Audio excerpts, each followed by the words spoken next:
Welcome to Global Finance Insight, where ideas become action and action becomes your future. What if I told you that the secret to becoming wealthy has nothing to do with how smart you are and everything to do with how you behave?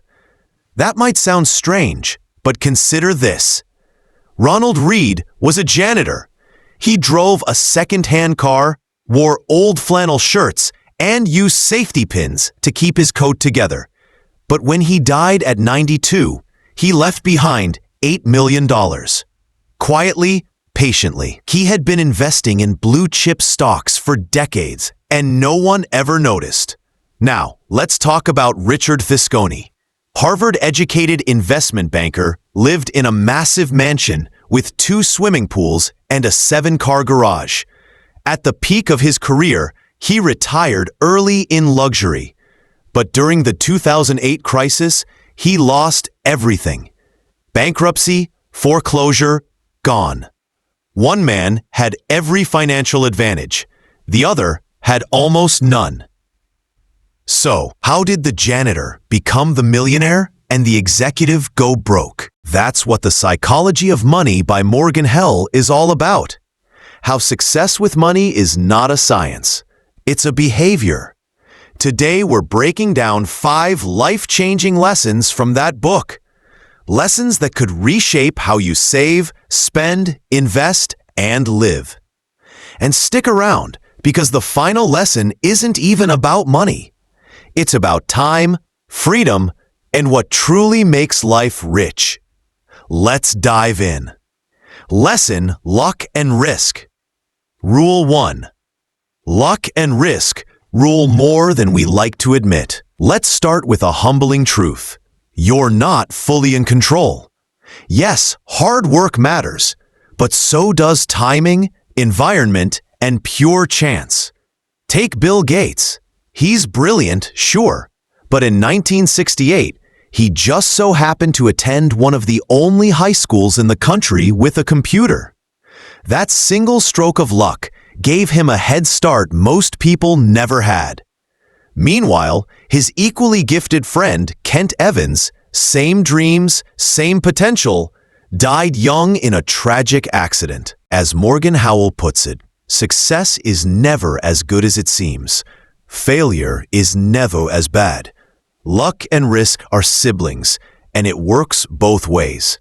Think about Jesse Livermore, one of the greatest traders of all time. He made millions betting against the 1929 crash, but lost it all in the years that followed. Eventually, he died broke. So what's the point? Don't beat yourself up when things go wrong. And don't let success make you arrogant. Instead of trying to eliminate luck and risk, build a system that survives them. That means preparing for uncertainty. That means humility, and knowing that no matter how careful you are, sometimes life just hits differently. And the most important thing you can do is stay in the game long enough for the odds to swing back in your favor. Lesson 2. Getting rich. Getting rich and staying rich are 2 different games. Everyone wants to know, how do I get rich? Start a business, buy crypto early, flip real estate. But here's the question. Nobody asks, how do I stay rich? Because those are 2 very different games.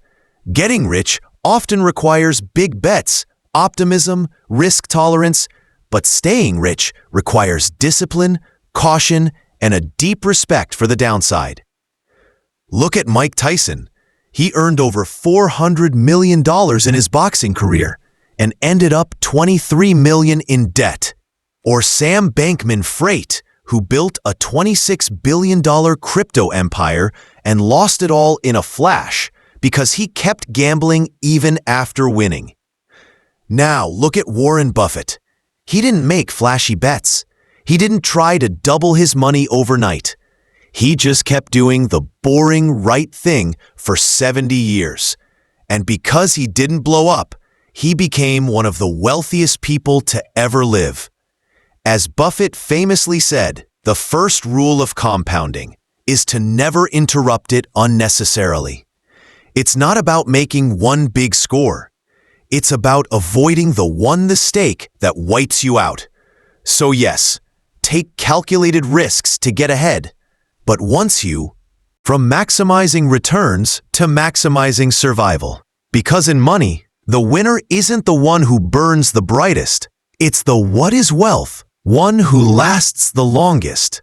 Lesson 3. Wealth is what you don't see. Imagine someone pulls up next to you in a Ferrari.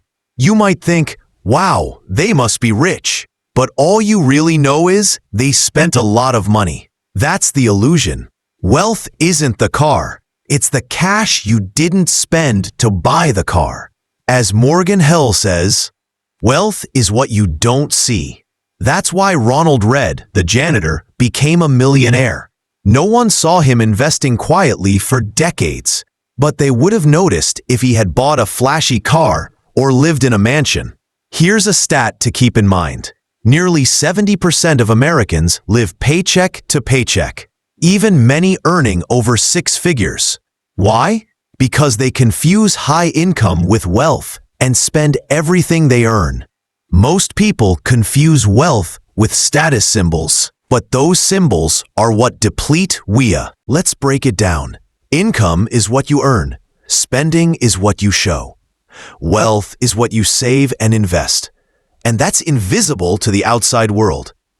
This is why someone making $60,000 a year can retire early, while someone making $200,000 can still be living paycheck to paycheck. It's not about how much you make, it's about how much you keep. And ironically, the people who look the richest often aren't, because truly wealthy people don't need to prove anything. They're too busy buying back their time, their freedom, and their peace. Lesson 4. The trap of never enough. Let me ask you this. How much is enough? If you just thought of a number, what happens when you hit it? Will you stop, or will the goalpost move? This is one of the most dangerous traps in finance and in life. Always chasing more. As Morgan Housel puts it, the hardest financial skill is getting the goalpost to stop moving, and the numbers prove it. Studies show most people believe their current income to feel rich. That gap never closes unless you close it yourself.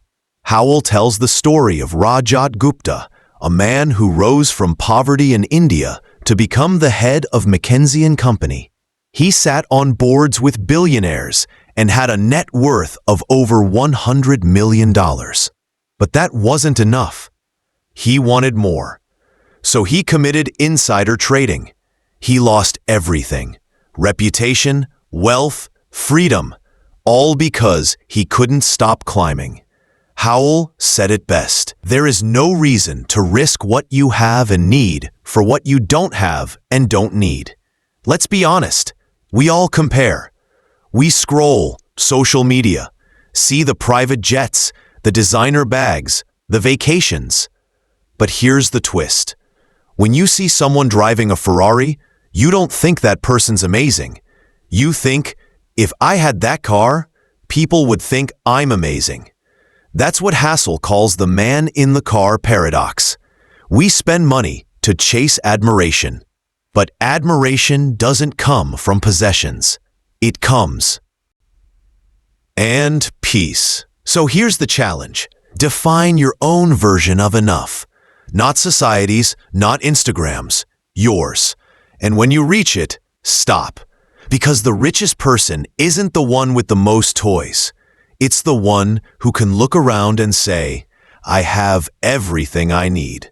Lesson 5. Saving equals control over your time. Let's end with what might be the most underrated idea and outro in the book, and what ties everything together. The highest form of wealth is control over your time. Forget the Lambos. Forget early retirement. Forget yachts. What money really buys when used right is the power to say, I don't want to work this weekend. I want to take a month off and travel. I want to work on what matters to me. That is freedom. As Morgan Housel writes, the ability to do what you want, when you want, with who you want, for as long as you want, is the highest dividend money pays. Here's the thing. You don't need millions to feel that. Even. Fund gives you options. It gives you space. It means a layoff doesn't break you. It means a bad boss doesn't own you. It means your time is not controlled by fear. Think about how different life feels when you're making decisions from a place of freedom, not desperation. Even saving a little every month builds that power. It's not about denying yourself. It's about buying back control $1 at a time.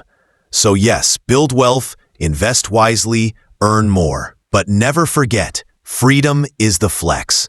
Let's bring it all together. The psychology of money isn't just about dollars and cents. It's about decisions, discipline, and how you define a good life. So, here are the 5 truths to remember. 1. Luck and risk are real. Don't judge too quickly. Don't play games you can't afford to lose. 2. Getting rich and staying rich are different skills. Master both. 3. Real wealth is quiet. It's hidden in your habits, not your purchases. 4. Enough is the finish line, but you have to draw it yourself. 5. Money's highest purpose is time freedom. Not status, not stuff, but control over how you live. Because in the end, wealth isn't a number. It's the power to say no.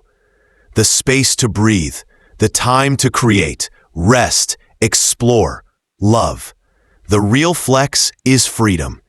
If this video opened your eyes, hit that like button. Comment below what was your favorite lesson, and subscribe if you're ready to build wealth with intention, not just information. So the next time you think about money, ask yourself, am I chasing more, or am I building a life that actually feels rich? Because you don't win the money game by out-earning everyone. You win by designing a life that's truly yours.